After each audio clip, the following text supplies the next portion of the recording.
Ooh, that's nice. I haven't had whiskey in a while.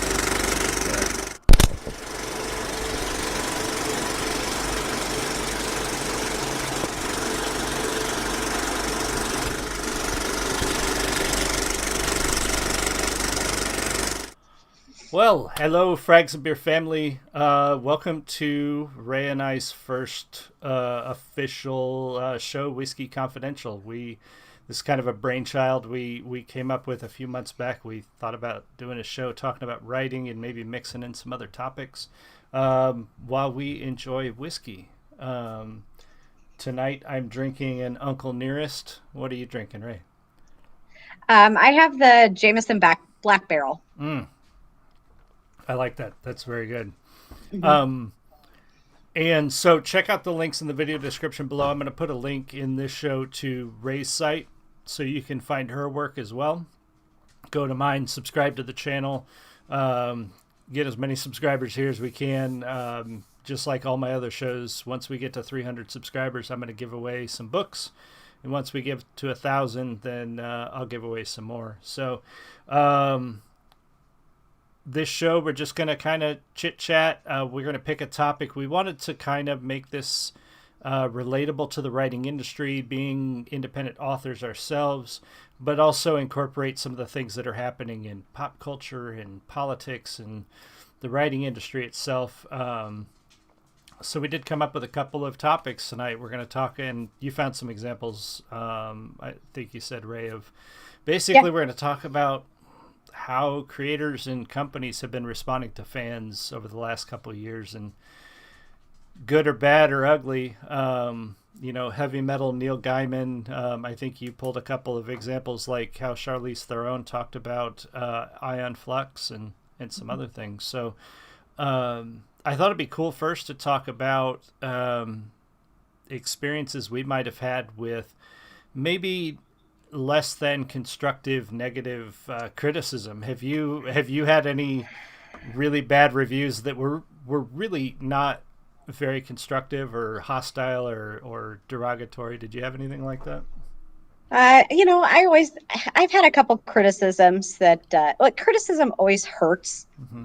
at first, but you kind of have to take it with a grain of salt. I had one gal who reviewed my middle grade fantasy book that I have, Oh yeah, and she put out there it was very juvenile and it was very easy to read, and I was like, yeah, because you're not the target market for that book. So, I mean, I kind of had to take that one with a grain of salt. yeah. Um, but yeah, I mean, you always get some criticisms, and some people are going to like your work, and some people aren't, and that's Mm-hmm. okay. Yeah. There's been many times where we've done events together. Like the Mm-hmm. one gal at the farmers market, she was looking at my books, and I could just tell in talking to her, my books weren't for her, Right. Yeah. but you had something Mm-hmm. that she might enjoy. So I kind of sent her over to your table because I would rather her have a positive experience Right. Yeah. than to read something she didn't enjoy. Yeah, I agree. And yeah, I think the only one that I can think of that I had was that Audible review I had that just went on and on about how Embers of Liberty was nothing but libertarian propaganda, and how John was a Mary Sue and all this other stuff. And like you said, you just kind of got to roll with it. I just thank everybody who even takes the time. I mean, this guy didn't give it a great review, but he gave it a review, and honestly, that probably helps more than it hurt. And he took the Yeah, time to it do it. does. Yeah. So, but not everybody responds to those things very well. We've seen over the last, I don't know, few years. I mean, I'm sure this isn't a new thing, but recently it seems to have gotten a lot worse. It seems to have gotten worse recently. Yeah, I think you're right. I think, yeah, with social media, with the way people react and respond to things, with the way, I, is to use the term cancel culture. And as much as people hate you saying cancel culture, the people who are doing it created the term, so we're just using the words they came up with. This constant need to be online and, like, bash people or call people names or throw out the words Nazi or racist or sexist whenever you're met with criticism, and that's unfortunate that it's gone that route, because then you can't really give legitimate criticism of anything because people just instantly turn around and call you names, you know. Yeah. I think the first one I saw, I was looking through the Neil Gaiman story today, and I found a little more, which frustrated me even more, because I'm not a Sandman fan. Have you read Sandman? Any of No, Neil I've not Gaiman read stuff? that one. No, I read Neil Gaiman, but I have not read Sandman. No. Yeah, I haven't either. So I'm not as familiar with the world. So I did some research because I didn't want to go into this completely ignorant. And so the Netflix series is coming up, and they showed the casting of a lot of the characters. And people have really focused on the character of Death being cast as a young black woman. And people are kind of upset about that. And most of the people I've seen that upset about that are not, they're upset because she doesn't look like the character that everybody's come to know and love. And I didn't know, so I went back and did a little research, and they're a group of people called the now I can't remember the name. They're basically immortals. I can't remember his term now for this group of beings. It's not the Eternals, because I got that stuck in my head from the Marvel stuff. The Endless, I think, is what they're called. So this group of beings called the Endless, they never die, and they're like these mystical, like, demigods or whatever. I guess they appear like whatever the people they're appearing to see them as. So they could really look like anything. So it makes sense when Neil Gaiman kind of says, you know, if you don't read Sandman, you don't know. And obviously I never read Sandman, so I didn't know. But they could, like, Death could legitimately be a black woman or an Asian woman or whatever. It doesn't really matter. But it was his response to the criticism that bothers me. And I wanted to show, now here's, boys and girls, bear with us, this live show. Here's where things get, I'm going to try to share a screen without losing everything. So things are going to look a little sketch for a second here while I pull this up. So what really bothered me about this was, let me pull up his, so this is from Neil Gaiman from October, and I'm not sure exactly what he's responding to, but he says here, yes, but the fan base are fans, and they like the source material because it's the source material they like. So if you do something else, you risk alienating the fans on a monumental scale. It's not Batman if he's now a news reporter in a yellow trench coat and a pet hat, with a pet bat. So bear in mind, this is Neil Gaiman from October of last year, probably responding to the weird casting of some other character, some other iconic comic book character. And to put this into perspective, I Googled the character Death from Sandman. If you Google the character Death from Sandman, other than the new actress casting, this is what Death like. This is what people know Death to be. This, you know, goth-looking chick with white skin and heavy eye makeup. This is the character Death. She even kind of has that, I mean, that pale, sickly look to her, right? Right. And from what I understand, that's what this group of people, these Endless, that's what they look like. They're all like white, like white as a sheet white. And they all look pale and kind of sickly and like this. And so when he said back in October that fans get used to a character and they're fans and that's what they love, you know, that this is what he's talking about. When you look up Death, this is what you get. But then recently, here's Neil Gaiman. Somebody's posted, Death, the most iconic and beloved characters from Sandman. Her design was pure brilliance, blah, blah. And it's this one design you went screw all that with. I hope the money was good. This is a guy responding to the casting of Death in the Netflix series. To which Neil Gaiman responds, I always thought that people loved Death for who she was, the person that I wrote. I'm astonished to find that for some people, and this is where I got a little irritated, what they thought she was a white woman and just a white woman. So Neil had to make it about race right away, which now has allowed a whole group of people who are supporting Neil to start calling the critics of this, and they're calling them Nazis, they're calling them white supremacists, they're calling them racists. And it's because these fans are used to what death looks like in the comic book, and they're upset that she's not going to look like that in the TV show. And he's opened the door now for anybody who doesn't like that to be called a Nazi or a racist. And So basically, they said they didn't like the change, and right, he played the racist card exactly. and that's what the whole argument has now evolved into. Exactly. So rather than we want the character to look like the character from the books, people are like, "Oh no, you're just mad because she's black." Like that's what the argument has become. Got And it.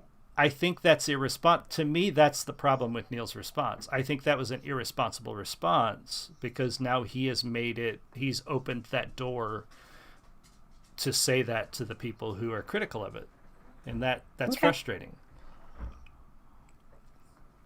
So you had an example of a good, I think, a good response you told me about earlier today. I did, but it was before all of this culture kind of took place. I actually have a Sure. couple of examples. Yeah. Um, I think the Eon Flux transitioning from the animated series and into the live action Mm-hmm. movie with Charlize Theron. Anybody who watched the cartoon, the animated version of it, and Right. then watched the live action version of it, it fell Mm-hmm. extremely short of what the show was. And the Yeah. show was supposed to be a very adult, sexualized kind of concept Right. in a very science fiction type of dystopian setting. Sure. So, and Charlize Theron, I'll have to look up and let me pull it up and see what her response to that was. But I thought, hey, that was actually a pretty good way. Her response to that was she did the movie because she had done movies with the director before, and she figured, oh, this is going to be great. Right. We're gonna do a wonderful job with this. Mm-hmm. And then her comments were, and then we fucked it all up. She said, Yeah. I just don't think we really knew how to execute it, and it's disappointing, but it happens. Yeah. I've been in this business long enough to know that you cannot get it right every time. I might have gotten this film, this is referring to Atomic Blonde, right because of that. So Yeah. she's saying, okay, as creatives, we don't always get it right. Yeah. And sometimes you get something in your head and you have a vision and you think it's going to be great, fantastic. Your fans are going to love it. It's Mm-hmm. going to be wonderful. And then something goes sideways and you're Yeah. like, yep, it didn't turn out quite as I had imagined it. And that's Right. kind of what she's saying is that, Yeah. we had this vision, we tried to execute it, it fell short. We realized that it fell short, and Mm-hmm. that kind of sucks. Right. But they kind of owned that, Mm-hmm. rather than throwing it back, and blaming other people. They took responsibility, and she Right. even said, I learned from it, so my other movies are going to be better because I learned what we did wrong with this one. Yeah. So Yeah. I thought that was a very good response to a film that could have been great, but ended up kind of as a bomb. Yeah. I agree. In especially when you're an adaptation, it's one thing when somebody's going to criticize your original work, but you're taking somebody else's thing that people have grown to Yeah. love, and you're going to change it. And yeah, you're right. They bombed. They did a horrible job. And I watched the show when it premiered. I watched the animated show on MTV, and it was a horrible movie. And I don't know, like, having watched the cartoon, I don't know how you could have adapted that to a live action movie. Some of the stuff that they did was so weird. I don't know how it could have worked. And I think the fact that they attempted the weird was Mm-hmm. where it went wrong. Mm-hmm. Like, I just don't think it would translate. I think it had to be an animated series. It was never Yeah. going to be, unless they had a huge CGI budget, Right. that film was never going to work. No. And, the only reason why it was even remotely successful was because of Charlize Theron's acting skills. Right. Yeah. Yeah. It could have been worse. But yeah, it Yeah. wasn't great. But yeah, that is a good response. But now you think, like, if that had happened today, it would be so easy for the studio or her or somebody involved to just say, well, you just hated it because it was a woman in it. And they've done that. Like, they've been doing that. Ryan Johnson responded that way when people didn't like his Star Wars movie. Oh, you just hate Yes. women.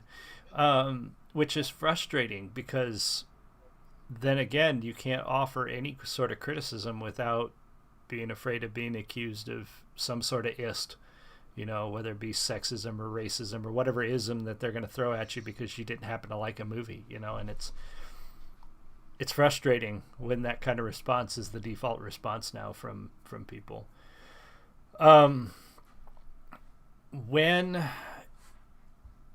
we also have to talk about, as creatives ourselves,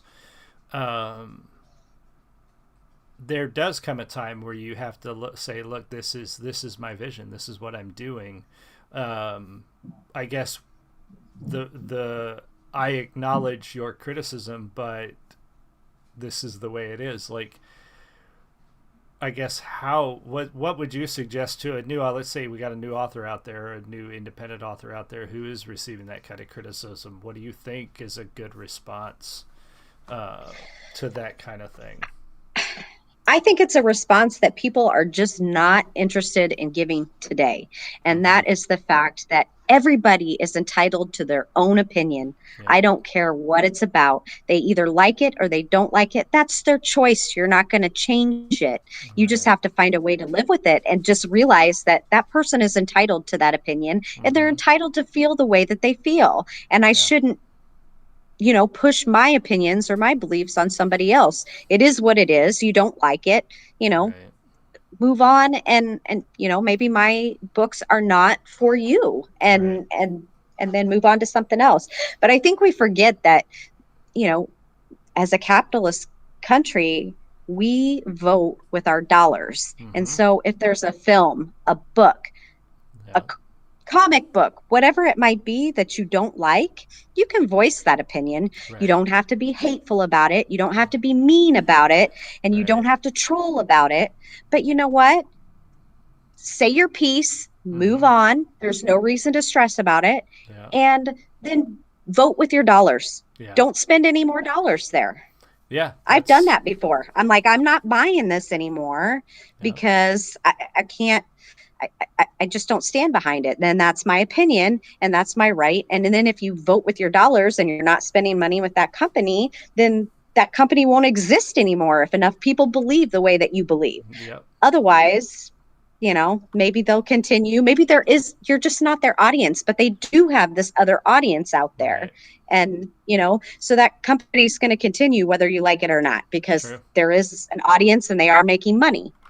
But I agree, and 100%. Like, don't spend your money. It's funny because when the heavy metal story we're going to talk about here in a sec, it popped up in my Facebook memories the day I was getting ready to cancel heavy metal because of all this, was the same day, like 4 years ago or something, that I canceled all of my Marvel stuff, all of my Marvel comics, which was kind of weird because I'm like, that they happen at the same time. But that you're right, that's, if they're not doing what you think they should be doing, you can say you don't like it, but at the end of the day, that doesn't matter as much as just taking your money out of their pocket. Just stop spending money on that. Like, Heavy Metal magazine was $14 a month. It used to be a quarterly magazine, then they went to monthly. It's like, that $14, I mean, that's a 12-pack of beer.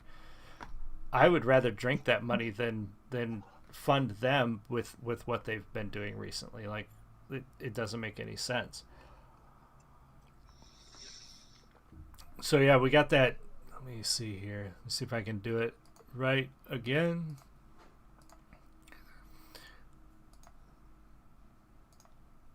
So we got so I shared this story with Ray a couple days ago.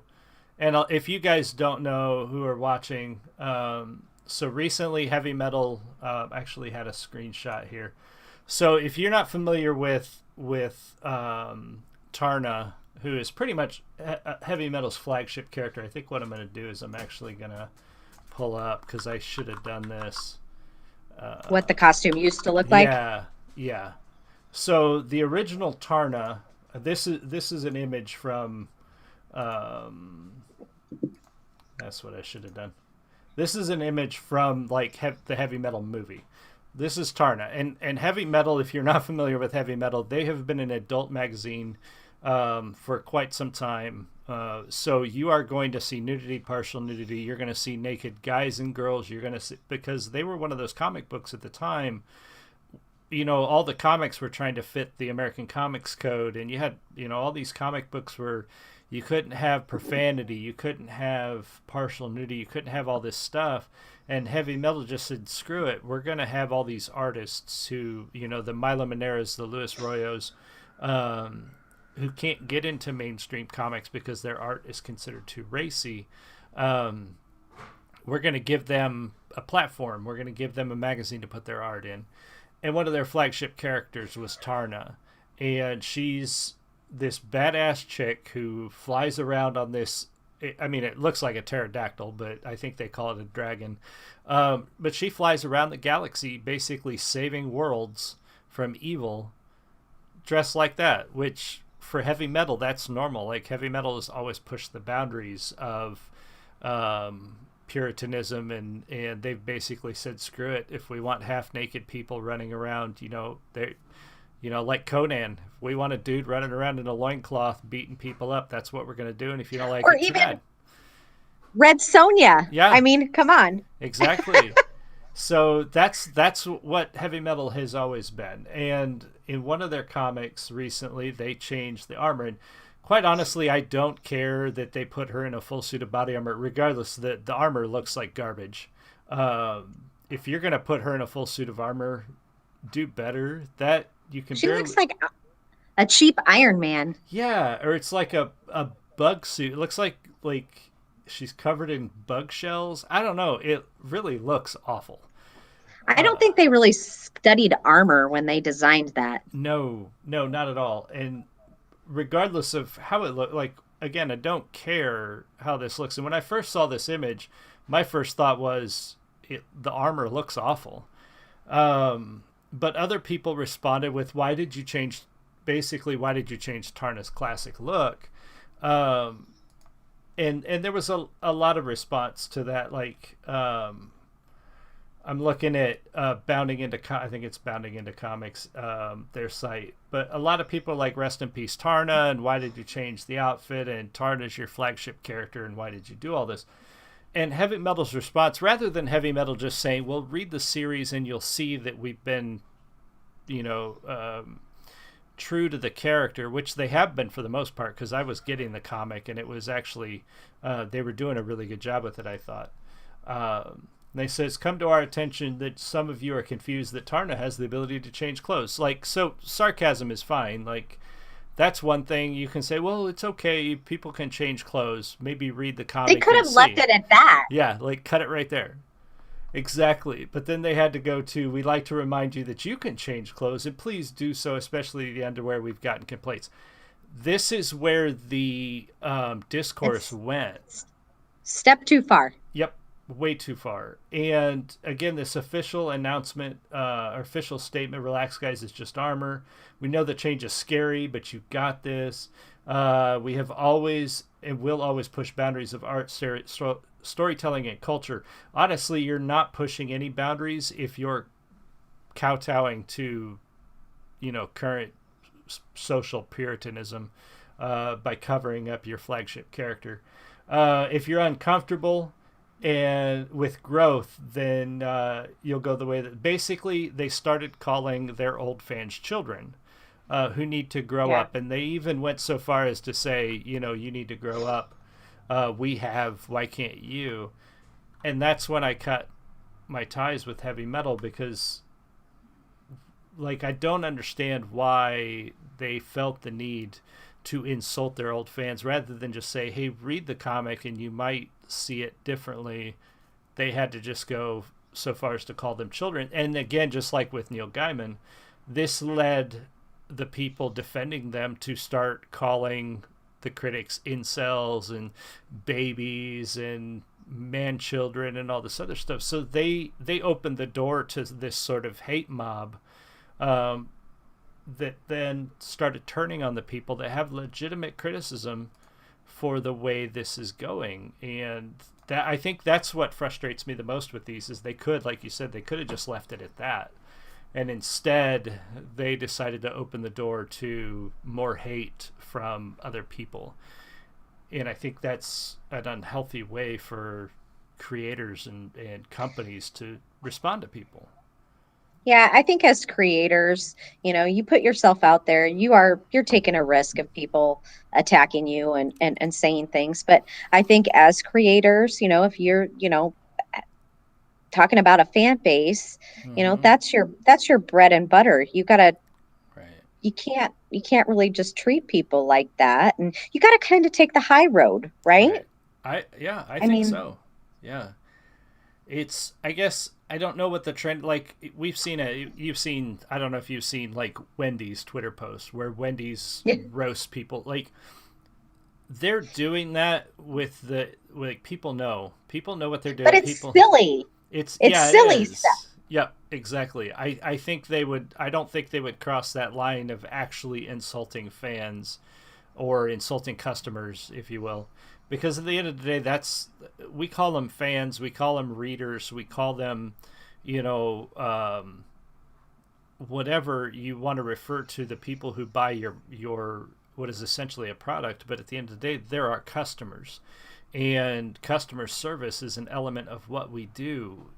And I've actually seen comic book writers and comic book artists completely shun that idea and like, no, that we're not in the customer service field. That's for the publishers and the marketing people. And I'm like, but you're on Twitter And saying, you're making their job really hard. yeah, I mean, yeah, there's only so these are not miracle workers. yeah, You can't hand them a polished turd. no, no, you can't.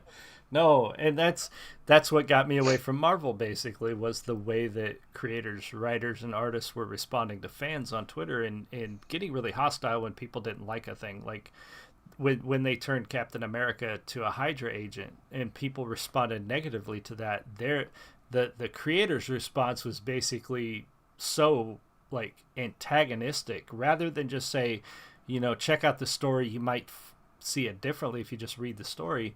They just went Yeah. the other route and just started insulting people and blocking people and getting nasty. And it, like, why? I don't understand why they do that. Yeah. I think I've been thinking about this heavy metal thing Mm-hmm. and just companies and corporations in general. Okay. So whenever they get started, they kind of have a mission statement, if you will. And Mm-hmm. it sounds like to me is what happened was that this heavy metal, they had this mission statement that they were Mm-hmm. going to create these adult comics and they were going to be really racy and they were going to push the boundaries and they Mm-hmm. were going to do this, that, and the other. And so they built their fan base of people who were like minded. Right. Then they take that product and now they've decided to completely rebrand and not give the customer really any reason why. Mm-hmm. I think they probably could have kept Tarna maybe the way that they are, and if they wanted to offer a product for a new base of customers who wanted something a little bit more simple, covered up, a little Right. bit Yeah. more, then you create another line Mm-hmm. for that customer base and you keep the one that you got. um I don't know. I think that if you've done it for, what did you say, like 30 years or something, I there's think like it's so. been that. Yeah, I'd and then have to look and see. I and think then they've been just to around a flip the while. switch and then expect your customers to understand why you did it. And they said it was for storyline, but Yeah. it kind of it's implied. I haven't read the storyline, so I can't say, but it was implied in the article that it really didn't mesh with the storyline all that much. Yeah. Maybe a little bit, but really, Yeah, I don't it's know. it's weird too, because that's one of the things that, like, Tarna has never needed a full suit of armor before, the way they wrote her and the way she's portrayed in the animated movie that she's in. So the idea that it goes along with the story to put her in a full suit of armor, I don't know. I haven't read the issue, and maybe they do come up with some explanation. I don't know. I mean, it seems like they take a really strong character and they just made her weaker. Yeah, yeah, Now she needs a set of armor. yeah. I don't know. I know I've always been on the fence about the whole bikini armor kind of thing Right, as a woman. right. I tend to like my heroines to wear sensible. Right. types of armor, like things that are actually practical. And Right. but if you're developing a fantasy world where that's not necessary in your world building, then Mm-hmm. that's what you go with. But Right. yeah, I get it. Yeah. It's It's their vision. It's their right. vision. Exactly. And I guess, like I said, they get, so in the Tarna comic that's running right now, it's by a different writer and artist, obviously, than who created the character. So that kind of gets me to that this when you take on a character like we're both working on project a collaborative project, where we're going to cross write characters, sometimes each other's characters, but also all of these characters come from the mind of an artist that we're working with. And when you're entrusted with a character that's essentially really not yours, or in this case for us, a world that's not yours, there's only so much you can do. You have to stay true to the vision of the creator. You have to stay true to what people expect. You can't take Superman, and decide to make him a weak, cowardly dude who lives underground. Like, that's a completely different character. Why would you do that? You know what I mean? So when they take a character and completely change them, and fans get upset about that, there's a legitimate criticism there that you've taken an iconic image and you've changed it. That's risky. You got to be careful doing that. And sometimes it doesn't, we talked about this, it doesn't always jive with the backstory of the No. character either. So you've completely changed the context, and you've taken a character which people have grown to love, that it's been a Mm-hmm. believable character, obviously, because people don't really fall in love with characters that aren't, Right. believable in some way, shape, or form. Right. And you've now screwed up the story, or it no longer jives with the backstory. Mm-hmm. And now it's kind of a wishy-washy kind of, what is this character now? Right. And Right. people don't no longer have an established connection. So Yeah. you lose something. And I really do think characters, I understand that, plot, setting, all part of a story, but Right. if your characters aren't likable, they're not going to read it. Yep. Yep. And if you do make them likable, again, you got to accept that people are going to get hooked. And there's so much that we can sit there and say, well, this is my world. I'm going to do whatever I want. But if we create a character that people fall in love with, we have to accept that the fans are going to be upset with us if we do something bad to that character. Um, that's just the Well, way it works, you know? there's big authors that get hate mail for Mm-hmm. characters that they've created. I Yeah. mean, Stephen King gets hate mail. I can't remember the character, but it was a very nasty, very racist character, I think. And so he got hate mails calling him a racist. Well, Yeah. he's not a racist. He just wrote a character that's like that, Right. because there are people like that in this world, and Yeah. that's a believable character. And Yeah. it creates conflict, Right. because if all of the characters are exactly the same and they have no differences and they all have the same common goal and they all Right. fall on the same moral line, that's a boring freaking story. Yeah. A You're right. boring story. Yeah, I was trying to think of that character. I've heard of that too, and I was trying to think of that, and I've seen that where people assume that. I've seen it both with, if you write a villain, with certain aspects, they think that, well, you must have those thoughts or you couldn't have written that character. But I've also seen them say, if you as a reader sympathize with a villain or a bad guy, that also makes you a bad person. And the mentality of that kind of, I don't know, I hate to say it, but I really feel like that is starting to come from more and more people, because it's more popular right now. And over the last, I don't know what, when did Harry Potter come out? 10 years ago, twelve Yeah, I don't years know. ago, something like that. Yeah. The advent of young adult fiction, and more adults reading it, young adult fiction, I think has bred a generation of people who are not used to as complex storylines as you will find in adult fiction. They're used to reading things that are written, like you said, initially, very juvenile storylines, which tend to have black and white characters. They tend to have very stereotypical villains. They tend to have very simplistic character arcs because they're Mhm. written for children and young adults. They're not written for adults. And I think people have gotten so used to that when they encounter a villain that is sympathetic, or they encounter extremely uncomfortable, like racist characters in a book, they instantly think, well, that makes the writer a bad person, or that makes you a bad person if you can understand that character.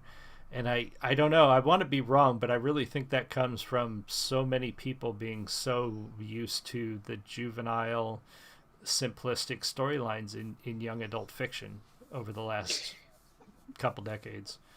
And I think that's led to this proprietary checklist Mm-hmm. that you have to go through. Yeah. If you're writing a book or making a movie, or you've got to have certain things in there. Mm-hmm. Um, uh, and sometimes I've seen people pull it off really, really well. Mm-hmm. And I've seen some really hack jobs Oh yeah. on that. Um, I Yeah. mean, just adding something for the sake, if it doesn't add something to the story, if it doesn't make the story real, if it doesn't make the story believable, there's no point in going down that road just to check the box. Yeah. I've seen that too, and you can tell when they check the box just to check the box. Oh, excuse me. Very dry all of a sudden. Whiskey go down the wrong tube. A little bit, yeah, yeah, burned in the wrong spot, and that's uncomfortable. Yeah, it's you can tell when somebody is starts.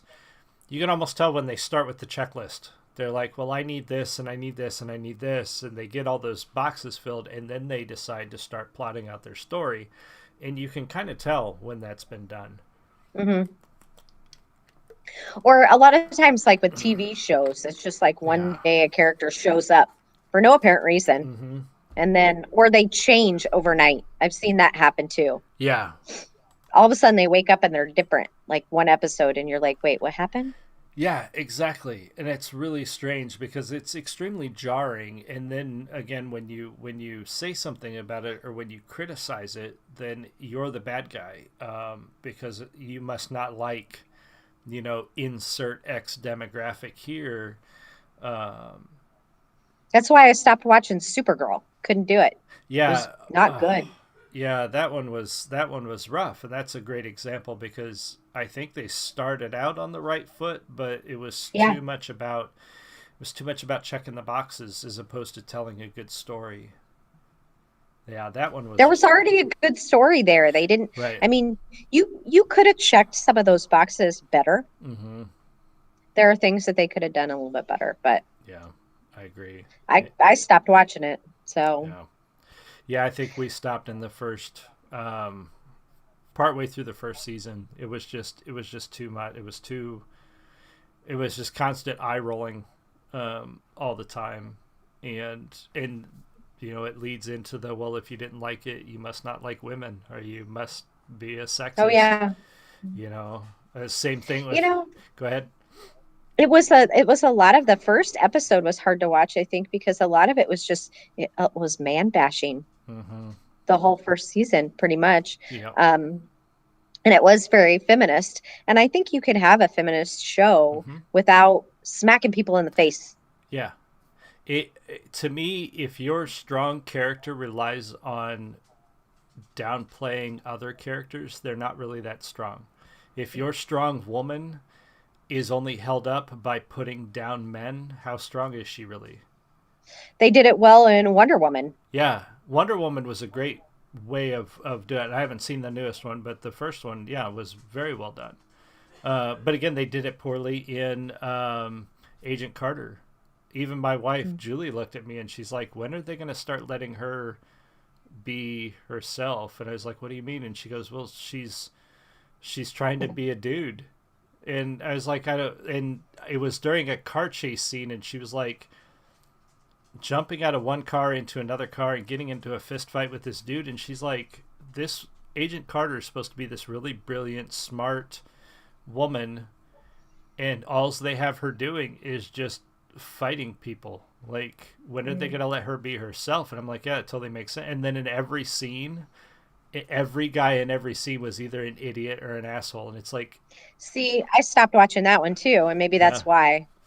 yeah, I that turned me off because that always bothers me. And again, it goes back to how strong is your strong female character if you have to portray every man around her as an idiot or an asshole. She's really not that strong then, because all you're doing is bringing them down to raise her up. So she must not have been up there to begin with, you know? Right. Yeah, it's very frustrating.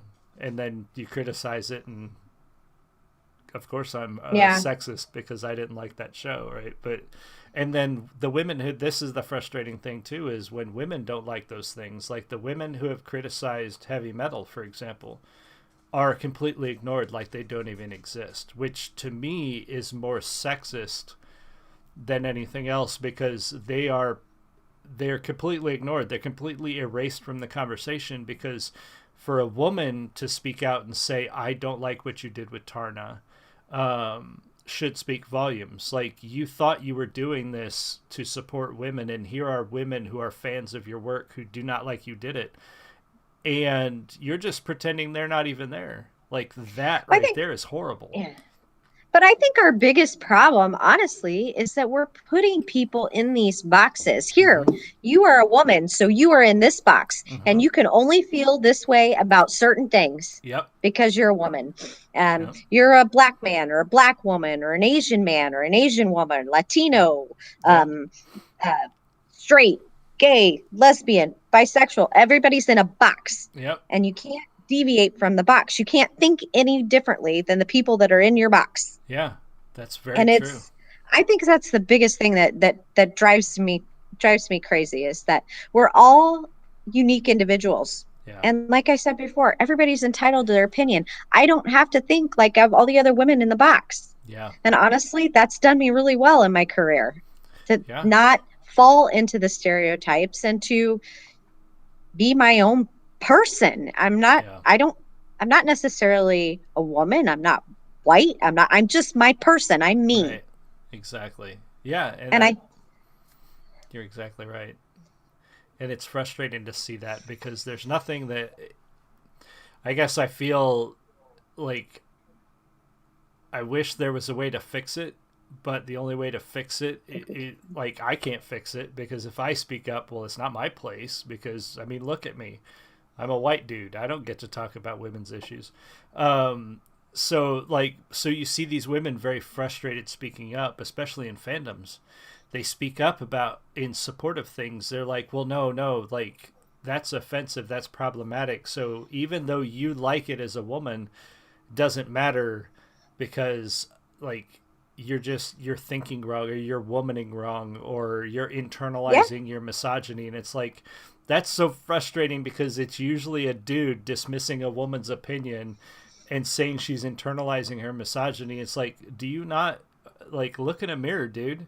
Do you not see what you're doing, what you're dismissing, how you're treating this woman exactly the way you think? Like, you're treating her the way you think guys like me are treating women. You're doing it, like, right hmm to her face. And it kills me, because you can't do anything about it. They just, like, they have all the power, and they're like, whatever, we're just going to ignore these women and pretend they don't exist. And it's so I get frustrating. that a lot. Yeah, it's I get it a lot. it kills But me. you know, but I think one of the best moments that I've ever had is being out in DC and talking on Capitol Hill, and there was a group of women that always go, and then but the group is primarily men that go with us, Mm-hmm. and they are the normal ones who sit at the table and do the talking. Yeah. I didn't even blink, and I sat at the table and started talking. And at the end of the day, the women in the group, one of them came up to me, and we were at an evening event, and she's Mm-hmm. like, "I just want to tell you what you did today was fucking awesome." And I was Nice. like, "You know what? You can do it too." Yeah. Like, there's no, Yeah. don't, you get to set the stage. So, Right. like I said, this is me. You Just either speak like up. it or you don't. Yep.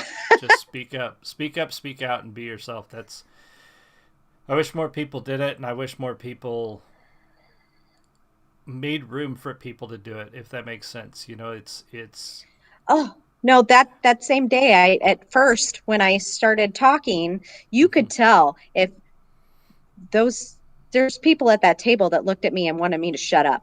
Yeah. But then by the end of the day, they're like, hey, say what you said to that other guy. And they were actually bringing me in Yeah. on the conversation, you know? Good. So it was an evolution, but, you know, again, I was persistent and I wasn't going to take no for an answer. Yep. That's the way you got to be. So I mean, that's how men have been in business that's how they've been doing it for so long.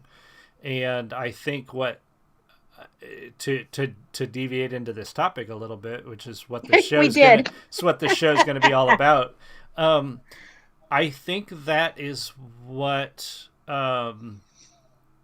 women should have done from the start. I don't think they did as much, and there's probably a multitude of reasons why. Either being intimidated or being unsure. You know, it's just like walking in anybody. If I were to get a new job tomorrow and walk into an office where I didn't know anybody, I didn't know procedure, I would be very uncomfortable for a while. But at the end of the day, men, like women, do not lack the ability to be upfront and forthcoming and outspoken, and they don't you don't lack that. It's just, I think that when women did start taking on more business oriented roles, you know, decades ago, I think there was just lack of confidence, maybe coupled with uncomfortableness with a new thing. And then there was intimidation, because here you are walking into, I mean, everybody gets intimidated when you walk into a group of people you don't know. Anywhere you go, anywhere in the world, and you walk into a group of people you don't know, it doesn't matter, most people are going to be uncomfortable and intimidated in that environment.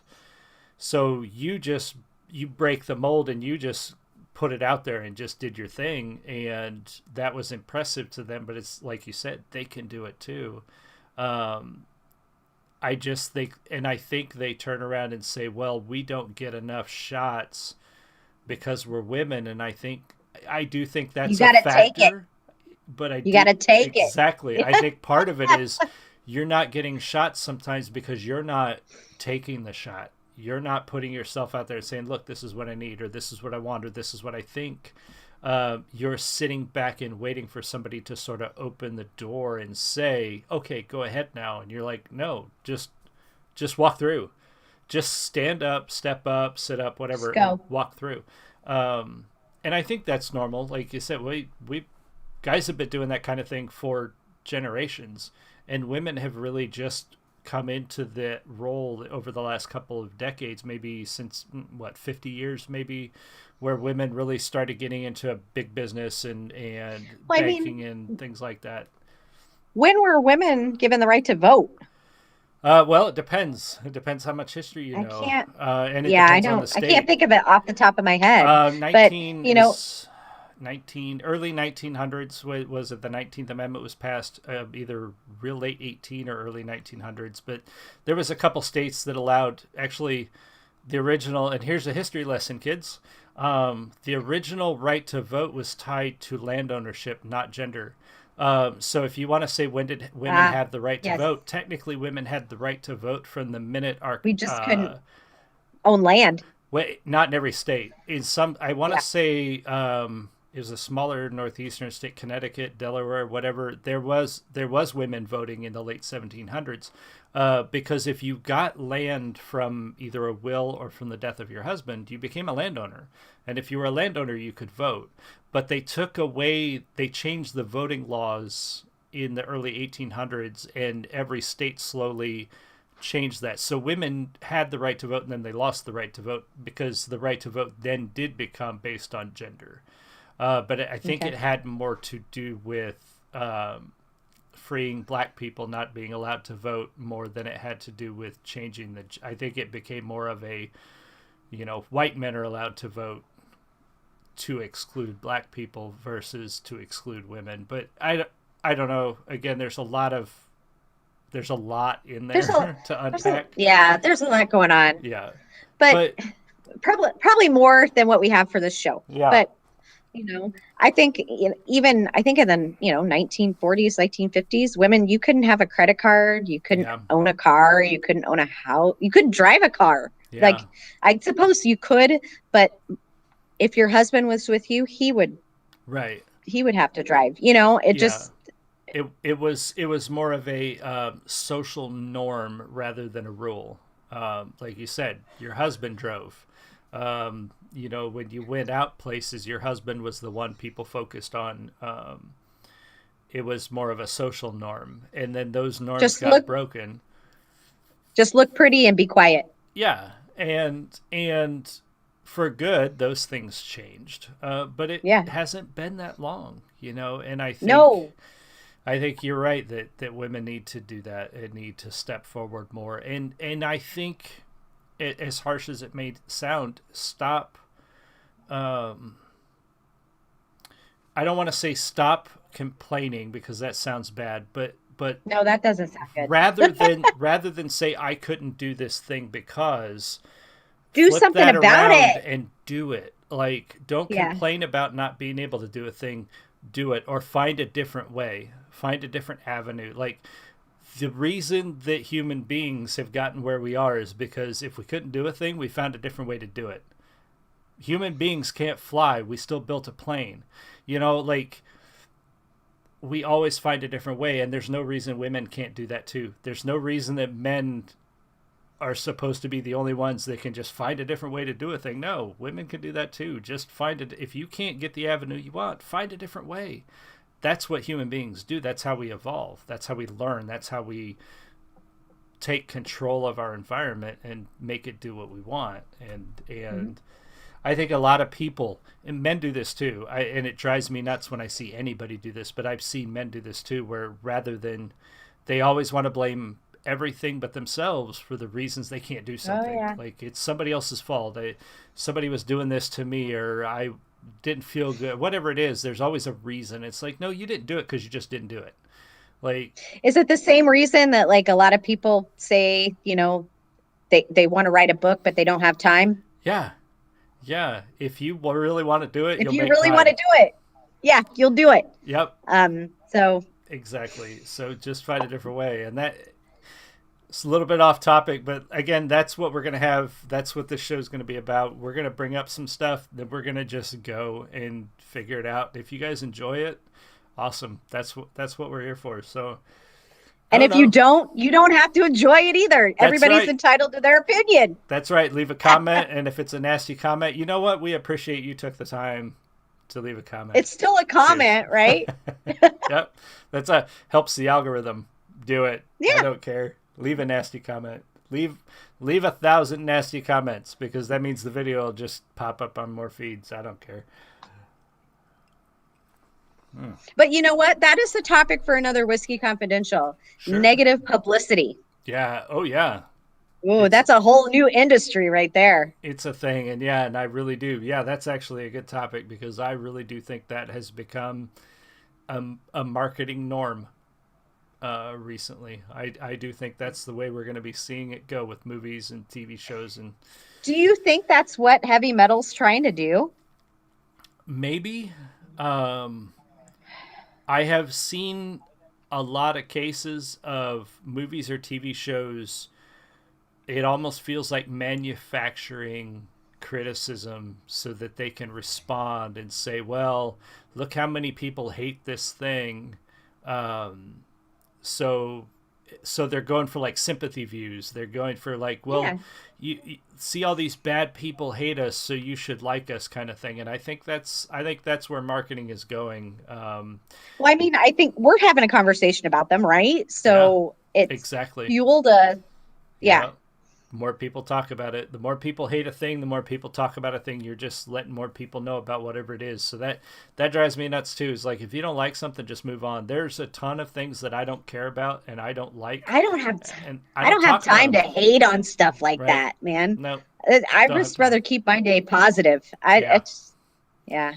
Yeah, that's frustrating. The people who wake up every day looking for something to be mad about. Like, Hmm. but yeah, that we can definitely talk about the negative marketing, the negative comments, the manufactured criticism, for sure. I think that's a whole different ball of wax. So yeah, we've been almost an hour. Yep. Great discussion. Do you have anything else you want to throw out there? No, I think we really just kind of tackled like a huge For sure. topic, For to be sure. honest. Yeah. But So this show's going to be kind of sporadic. We're not going to set a schedule because neither one of us can really commit to a schedule, and I don't want us to get burned out either. I tried scheduling shows the last time, and I wound up getting burned out and tired, and I don't want to do that. So we're going to keep this sporadic and random. If you guys enjoyed it, thank you. casual. Casual, yeah. Check out the links in the description below. Again, you'll find Ray's website down there. You're going to find my website. Sign up for the newsletters. You're going to get free books. Subscribe to the channel. Let other people know if you enjoyed this. Leave a comment. Let us know what you think. If you guys want us to talk about something too, leave it in the comments. Bring Yeah, throw topics it. to us. And whatever it is, it doesn't matter. We'll talk about it. Yeah. Yeah, we love talking to two of us. Like our significant others are like, you guys just chatter the whole time, and I'm like, well, let's make a show of it. Yeah. So that's what, and we both love whiskey. So there you go. We're gonna try to do this in different venues too. We're gonna stay remote for a little bit until I get some new hardware. So that's why I need you guys to support the channel. New cameras, new mics. We're gonna try to do this in different locations and have a lot of fun with it. So thank you guys for joining us. If you were in the live stream, thank you. If you're watching the recording, like, comment, subscribe. Check out Ray's stuff. Ray, when's your next book coming? Do you know yet? Ooh, you know what? I've been really naughty. It's supposed to be out in May, and it's Oh, not done. no. And usually I'm usually really good about my deadlines, and so Yeah. I really have been not. I've had a lot of shit go on this year though, Yeah, a little so bit. You've got an excuse for sure. So look for new so stuff. Ray writes faster than I do, so she's got some new stuff coming. But you guys will see us around soon.